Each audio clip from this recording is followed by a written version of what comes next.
Have you ever wondered what happens to perfectly good food after a grocery store or restaurant doesn't need it anymore?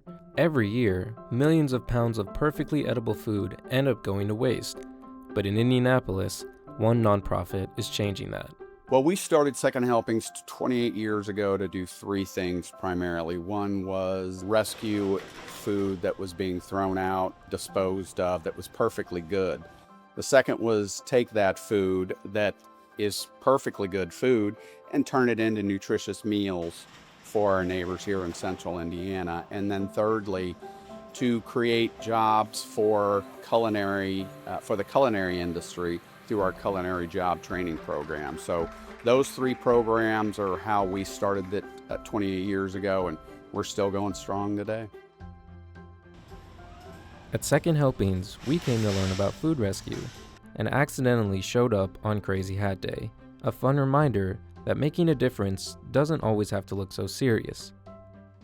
Behind the colorful hats is a mission with a simple goal: rescuing perfectly good food before it goes to waste. But what exactly is rescued food? So when people hear the word rescued food, it's perfectly good food. Nothing wrong with it at all. In fact, some of the produce that we get in is as good as the days that I was in a kitchen as a chef, getting it right off a produce truck. The retailers, the food service distributors have decided they can't sell it, but it's perfectly good, so they offer it to us, which we will gladly take.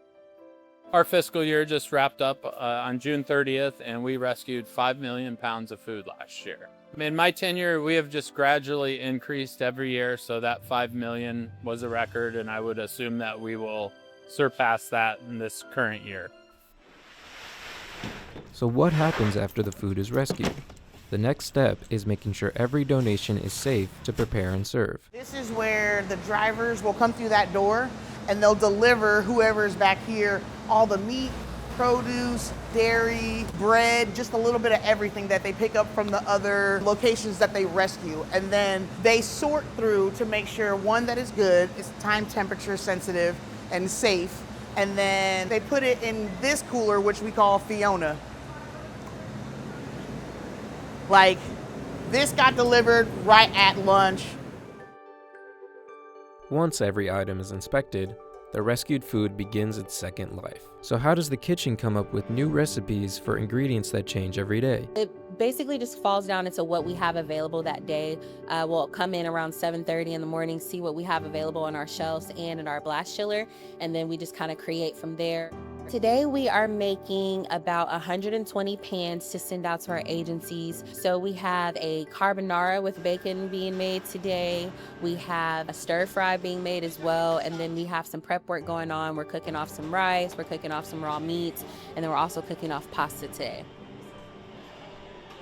Because every food rescue is different, the kitchen has to stay flexible. The menu changes every day based on what's available, turning a different supply of ingredients into nutritious meals. It definitely takes creativity, also innovation. And then the main thing is it takes volunteers, it takes the community, it takes the public to help us make these meals, because without them, we would not be able to do half of what we're doing now. Preparing thousands of meals each week takes more than a kitchen. Over the past 12 months, Second Helpings has prepared nearly 1.4 million meals, averaging around 5,000 meals every day. Since their start, they have served over 22 million meals across central Indiana. Reaching that scale takes a community. Every month, volunteers contribute nearly 3,600 hours, with dozens of people stepping into the kitchen each day to chop, cook, package, and prepare meals. Their support makes it possible to rescue more food, serve more people, and keep the operation running. We joined Maggie as she demonstrated the packing process to volunteers. So I'm gonna have you scoop families, which are 2 pounds a piece. Stir it, make sure we get all the tasty goodness all together. Careful, we're not in a rush. After it's done, close it up. Handling instructions in the center. So flavor, instructions, tell me what you think. Bam. While some volunteers are here for the first time, others have made Second Helpings a part of their routine for years. My name's Nora Garrett. I've been here since 2011, and I volunteer every Wednesday morning Second helpings is different and special, and they make you feel so needed and so appreciated. I just know that every year there are more and more agencies that need second helpings food, and I encourage everyone to volunteer. So once all the food has been cooked and packed, where does it go? For many of our partners, they don't exist just to serve food to the community. Like, they have some other mission that they're doing. So what it means to receive second helpings meals is it just frees up the resources that they're using to purchase food for the people that come there to put back into their programming and what they're really there to do. Some of them receive meals every day of the week.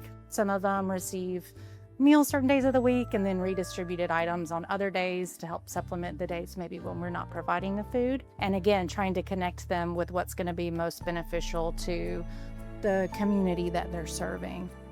Every meal has a destination. Second Helping supports over 200 local nonprofits and service agencies across central Indiana, some of which include after-school programs, churches, homeless shelters, and other community organizations.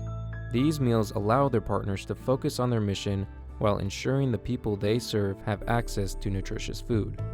But for the people behind Second Helpings, the mission has always been about something much bigger than food. It haunted me that there were children in Indianapolis, in central Indiana, that were going hungry. And that was my driving force, getting kids fed. If you can imagine being a child in 4th grade, 5th grade, and not looking forward to summer vacation because you didn't know if you were going to eat or not, because the meals that they had were in a school, in a classroom, at lunch. That I can't fathom that. Behind every rescued ingredient is a story. A driver who picked it up, a volunteer who prepared it, a partner who served it, and someone who no longer had to wonder where their next meal would come from. Making sure that kids get nutritious meals on a day-to-day basis still is a priority for me. That there's not much they can do to control it, but we can help, and we do every single day.